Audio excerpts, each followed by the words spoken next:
Everybody, this is Josie with Cedar Creek Homestead, and today we're going to make a chili dog casserole. I have some leftover chili, and I've been trying to convince Blade to eat a bowl of chili, and he doesn't want to eat a bowl of chili. He wants this casserole instead. It's really easy casserole to do. It tastes really good. It can use up some of your leftovers that you've had, and it's just a real simple little meal that you and your kids might enjoy. And so let's get started. You're going to need a 9x13 baking dish, and I spray mine with just a little bit of spray so that the bread doesn't stick. And the first thing you're going to do is you're just going to break up some hot dog buns. You could use bread too, or hamburger buns, because you're going to break it up, and so most people won't even know what kind of bread you use. So, you know, if you're stuck home in this weather, some of us are, use the bread that you've got. I just happen to have some hot dog buns. And you're just going to break it up here on the bottom of your pan, and just cover your whole pan. It doesn't matter if it's, you know, this side or this side. You're just simply going to break it up and get it in the pan, and we're going to put all the other goodies on it. I know you can see that the lights are blinking. We're having a little bit of an electrical issue, so if you'll just bear with us on this video, hopefully it won't be on any other videos that might bother you, but we're having an issue right now, and we hope that gets fixed pretty quickly. So far I've used 2 hot dog buns. It looks like I might end up using 3, but it just depends really on what kind of bread you're using. If you're using sandwich bread, it might, you know, 3 or 4 pieces. Hamburger buns, 2 or 3 buns. This is, what did I tell you, 3 hot dog buns. And I could probably go one more. So I'd say 4 hot dog buns, 4 hamburger buns, and then just whatever kind of, you know, regular bread that you might have. And it could probably be store-bought bread or homemade bread, either one. And you're just going to break it up and put it in your pan just like this. Just all over the bottom of your pan. Just like that. See? Okay, so the next step you're going to do, I've got a whole package of hot dogs cut up just in little slices, and you're just simply going to put it all over your casserole. I'm sorry guys, that was really starting to blink.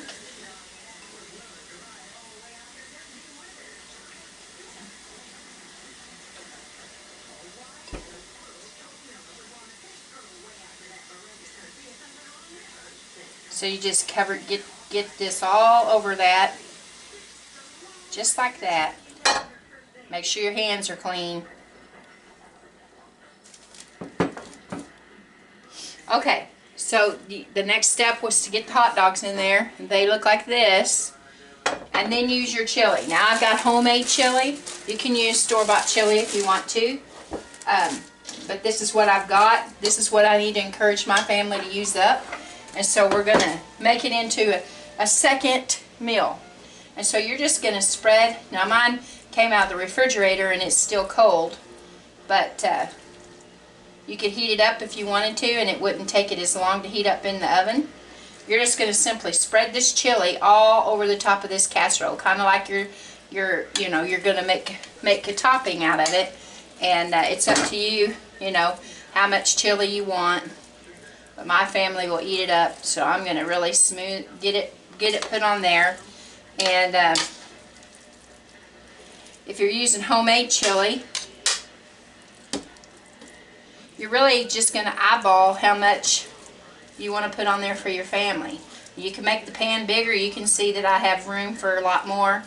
I'd say store-bought chili, canned chili, you're probably going to need, I'd say a couple of cans of chili.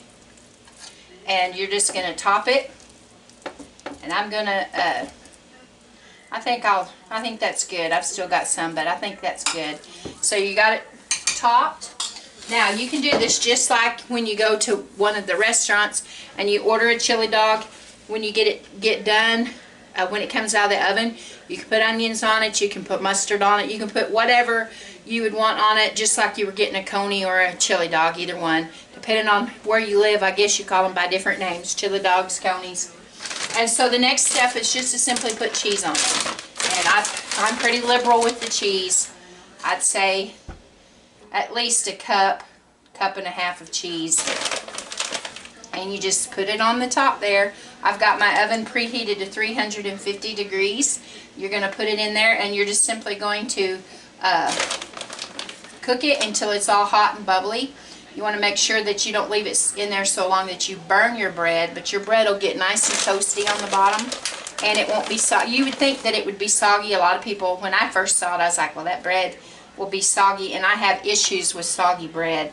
My parents, when I was a kid, to get your beans to go further. Now, when we had a pot of beans, there was no such thing as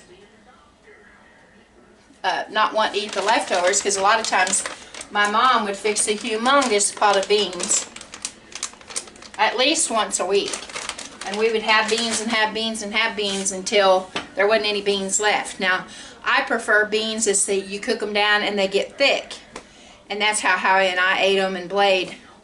But growing up, they didn't get thick. They added more water to it and a little bit more seasoning, and you started out with beans and you ended up with bean juice, and they would, you know, at the end of the week it would be bean juice, and they would pour it on your cornbread or pour it on your bread, and I hate soggy bread. I cannot stand it. So I was afraid that this would be soggy like that, but it's not. It really is like having a chili dog. The texture and everything is kind of like that. So I'm going to put this in the oven and bake it at 350 degrees until the cheese and the chili is bubbly and nice and done, and then we'll be able to enjoy it. I hope you'll try the recipe, and I hope you like it. It's a way to stretch our budgets, and we're all looking for ways to make our budgets go a little bit further and to use the things that we've got. And right now, a lot of us are snowed in, so we're having to be creative with the things that we've got in our pantries and in our refrigerators, and we don't have the option of just running down and getting something. So try to be creative and try to find something that will stretch your family's budget. Anyway, I hope this helped. All of our family and friends down in Texas and other areas. Here in Oklahoma is rough. We're praying for you. We hate to see all of the things, and we're standing with you, and know that you're in our thoughts and prayers. My family back in Arkansas, the part of Arkansas I'm from, Benton County, and particularly Pea Ridge, Arkansas, they've had their gas shut off to conserve, and so a lot of them are in the cold temperatures too. So we're praying for everybody, and it will all hold together, and we'll make it through this cold spell, and we'll do our best to regroup and you know, take notes, see the things that were weaknesses for you and your family, and then throughout the spring and summer, let's make preparations so that we are better prepared next time. Anyway, we love all of our friends and family. We thank you for being here, and I hope this little recipe helps you. I'll give you a shot of what it looks like when it comes out of the oven before Blade eats it.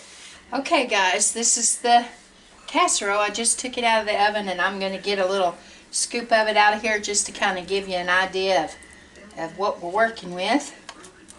And I'll get it, whoops.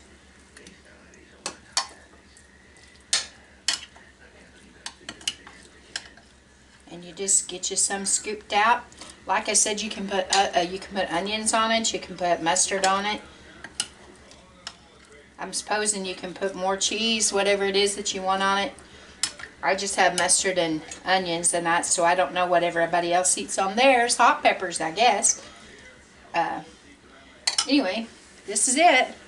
And it comes out hot and cheesy and really good. And it's a good way to use your leftovers and stretch your food budget just a little bit further.